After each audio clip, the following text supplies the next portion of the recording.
ఆసుపత్రిలో జరుగుతున్న వరుస ఘటనలపై స్థానిక బీజేపీ నాయకులు స్పందించారు. జిల్లా బీజేపీ అధ్యక్షులు గంట రవికుమార్, రాష్ట్ర కార్యవర్గ సభ్యులు ఎర్రబెల్లి ప్రదీప్ రావు తదితరులు ఆసుపత్రిని సందర్శించారు. ఆసుపత్రిలోని పలు విభాగాలను పరిశీలించారు. ఆ తర్వాత వారు మాట్లాడుతూ కాంగ్రెస్ ప్రభుత్వానికి ప్రజారోగ్యంపై శ్రద్ధ లేదని విమర్శించారు. ఎంజీఎం ఆసుపత్రి వెంటిలేటర్ పై ఉంది అన్నారు. ఎంజీఎంలోని పరిస్థితులు మారే వరకు బీజేపీ ఆధ్వర్యంలో దీక్ష చేపడతామని స్పష్టం చేశారు. సంఘటన పైన ఈరోజు భారతీయ జనతా పార్టీ వరంగల్ జిల్లా నాయకులందరం కూడా ఈ ఎంజిఎం ప్రాంతాన్ని అదేవిధంగా వార్డులను పర్యవేక్షించడం జరిగింది. ఈరోజు ఎంజిఎం పరిస్థితి ఎట్లా ఉంది అంటే ఒక వెంటిలేటర్ పై ఉంది.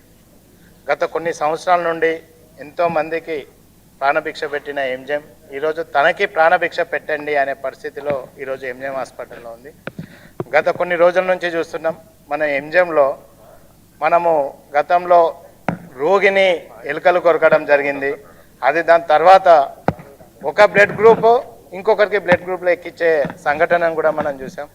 ఈరోజు నిన్న పీడియాట్రిక్లో ఇద్దరి చిన్న పిల్లలకు ఒక ఆక్సిజన్ సిలిండర్తోని అటెండర్ లేకుండా కూడా వాళ్ళు ఎక్స్రేకి పంపించడం జరిగింది.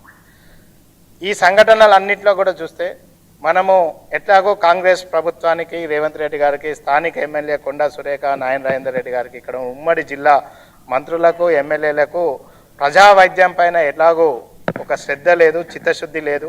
ప్రజా ఆరోగ్యంపై వాళ్ళు కాపాడాల్సిన బాధ్యత లేకుండా కేవలం రాష్ట్ర ప్రభుత్వం బడ్జెట్లో ఏ పనులకు ఎంత బడ్జెట్ అలొకేట్ అయింది, అది ఏ కాంట్రాక్టర్లకు ఇవ్వాలి, ఏ మంత్రి వాటిని కమిషన్ పర్సంటేజ్లు తీసుకోవాలని, ఆ మంత్రుల మధ్య గొడవలు, ఆ పర్సంటేజ్లు, వాటిని సమన్వయం చేయడానికి ఢిల్లీని.